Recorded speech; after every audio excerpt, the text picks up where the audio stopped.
We've known for a long time that one of the biggest roadblocks to going electric is, of course, the high cost. It usually costs quite a lot more than going for an equivalent hybrid or petrol vehicle. But Vauxhall know this as well, and they're one of the few brands who are actually trying to combat the cost. You see, their latest model they've released, the Frontera, that car is available in petrol, hybrid or electric, and they cost the same. Now, the new Grandland, the car that I'm here to see today, it's not quite the equivalent to the hybrid model, but it's just a couple of £1,000s, and Vauxhall have also looked at the prices of their cars to try and keep as many of their cars under that £40,000 mark to avoid those high tax costs. Hi guys, my name's Tish and welcome back to my channel Auto Social UK. In today's video, we'll be looking at the new Vauxhall Grandland Electric and I'll be telling you everything you need to know. So if that sounds good, then please keep watching, and if you like new car reviews and car content, then you're in the right place. Go ahead and hit that subscribe button. Okay, so why don't we start by taking a look at the all-new Grandland. This next-generation Grandland provides a choice between fully electric and a hybrid powertrain, with the electric model we're focusing on today featuring a 73 kilowatt-hour battery and a competitive range of 325 miles. Built on the new STLA medium platform, which is shared with the likes of the Peugeot E3008. Next year, the lineup will also be joined by a long-range version with a 97 kilowatt-hour battery and a whopping range of 435 miles. The Grandland Electric has a maximum charging rate of 160 kilowatts. That will translate to a 20 to 80% charge in about 26 minutes. A full charge from 0 to 100 using a 7 kilowatt home charging point takes just over 10 hours. Vauxhall are still one of the few manufacturers who are still helping towards charging solutions. You'll receive either a £500 contribution towards an Octopus Omi Pro wallbox and installation, or instead of this, you can opt for a contribution towards the public charging network via Tesco's PodPoint charging, or a £500 credit to use on the Octopus Electroverse.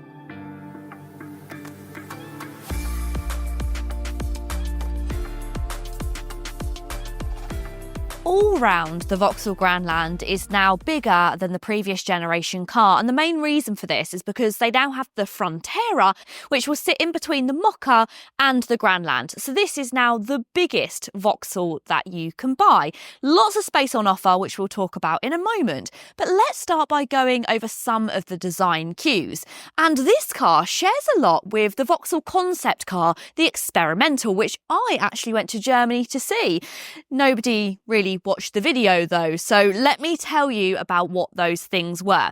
And they talked a lot about this compass design, and this has been brought across onto the new Grandland. So you have this central line which runs all the way down the centre of the bonnet, and then you have these new wing design lights. Now these are calling them wings because I think, did Griffins have wings? I think they did, and that's how they're kind of tying together these LED lights. And also, very similar to the Experimental, you do now have this 3D visor, and also you have the kind of suspended lit up Griffin badge, which is really lovely. And I just want to note, I do actually love that Vauxhall are still sticking with their brand, with Vauxhall, with Griffin. I love that we still have it and we haven't lost it and everything hasn't gone over to Opel. So I'm glad that we can kind of cling on to it for a little bit longer. This model that I have here is the top spec ultimate trim. So this is the trim level that tips this car over the £40,000 mark. And in my opinion, it's probably not worth it. I will break down all of the specifications across the 3 trim levels, but going for this top spec also gets you some whacking great 20-inch alloy wheels. You've got a contrasting gloss black and also the chrome around the outsides. But in my personal opinion, going for the largest 20-inch alloy wheels just isn't really worth it when you compromise that ride quality.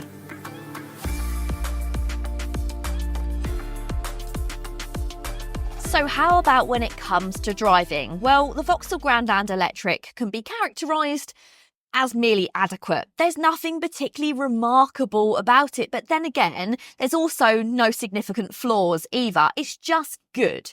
It's powered by a 207 brake horsepower electric motor, and it can go from 0 to 62 in about 9 seconds, which I think is suitable for the size of the car, but some people may want just a bit more performance compared to some of its competitors.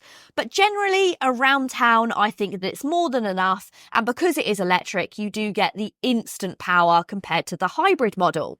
Now, when it comes to handling, the performance once again is satisfactory, but it's just not exceptional. The steering is decent, allowing for increased weight if you pop it into sport mode, or if you want to put it in your eco mode, you do get a lighter touch for city driving. However, noticeable body movement is evident. The car leans quite a lot during turns, and it also jiggles quite a lot coming to a stop as well, which is probably influenced by the brake pedal feedback.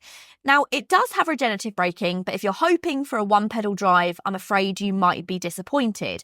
There is paddles behind the steering wheel, which will adjust the levels of regeneration, of which there are 3, but even the highest performance will not bring you to a complete stop. And in fact, it's actually quite slow to bring you to a stop. And also, only the 3rd level will put the rear brake lights on. And that just goes to show anything else is not really much of a one-pedal drive. However, as for comfort, the Grandland actually excels in refinement, providing a quiet and relaxed atmosphere even at higher speeds. Nevertheless, ride comfort could be improved. With these 20-inch wheels on this test car, the ride does feel somewhat restless, particularly in urban settings.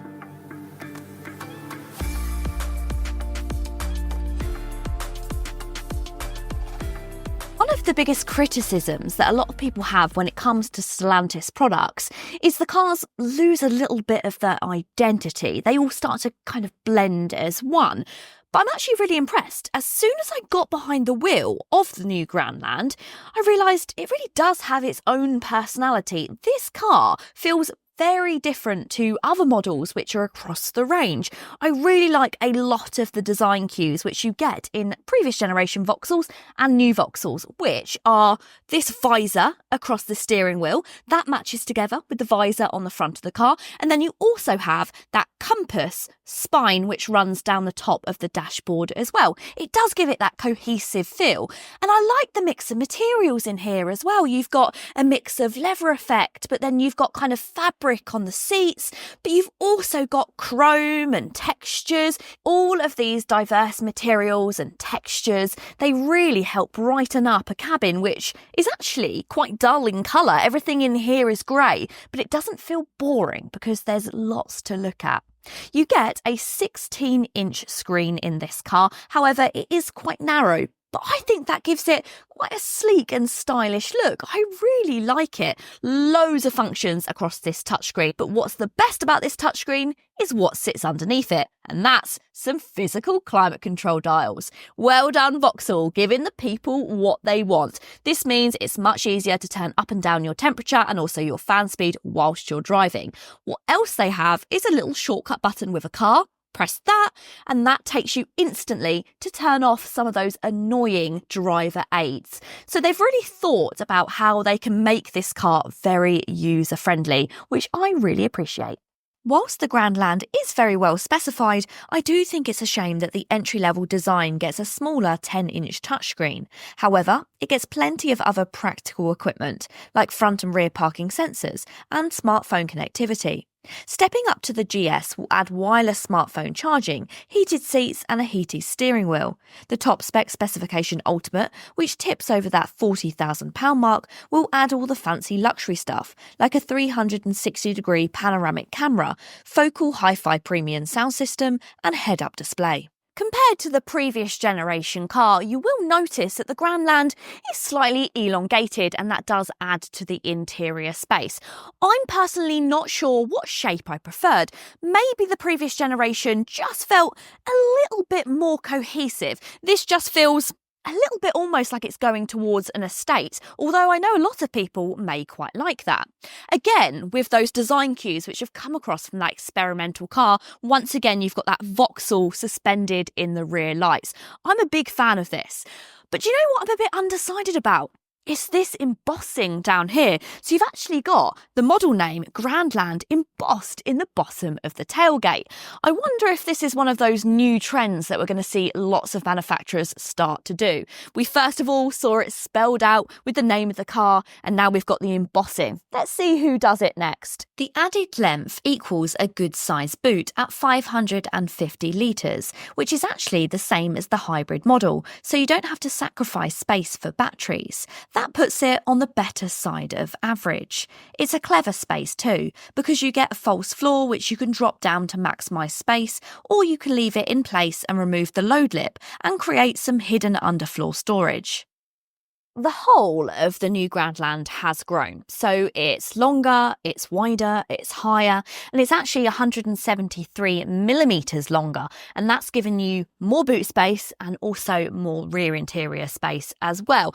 And it does feel quite spacious back here. They've also been clever with the design, so they've scooped these seats, and that means you can have some really comfy front seats, but it also gives you quite a lot of legroom. I can also nicely tuck my feet underneath the seats as well, so that gives me a very good amount of space. I've also got good headroom as well, even though I've got sunglasses on and also we've got the panoramic roof. I'm not struggling for space. It doesn't feel the biggest in its class. There are bigger competitors, but if you're only carrying children in the back, I really can't see it being an issue. You will also find some rear seat ventilation. You've got a little bit of storage in the back of this centre console. You've got some 12-volt charging, 2 USB-C charge points.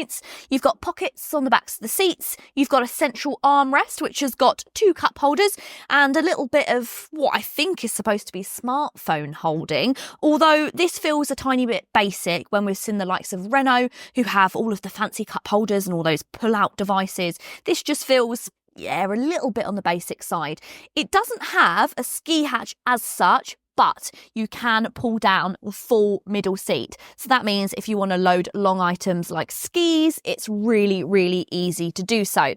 I also really like the fact that in the Grandland, you have the zips on your ISOFIX points. And this means that you're not going to get crumbs and dirty bits inside of it. You can keep your car all lovely and nice.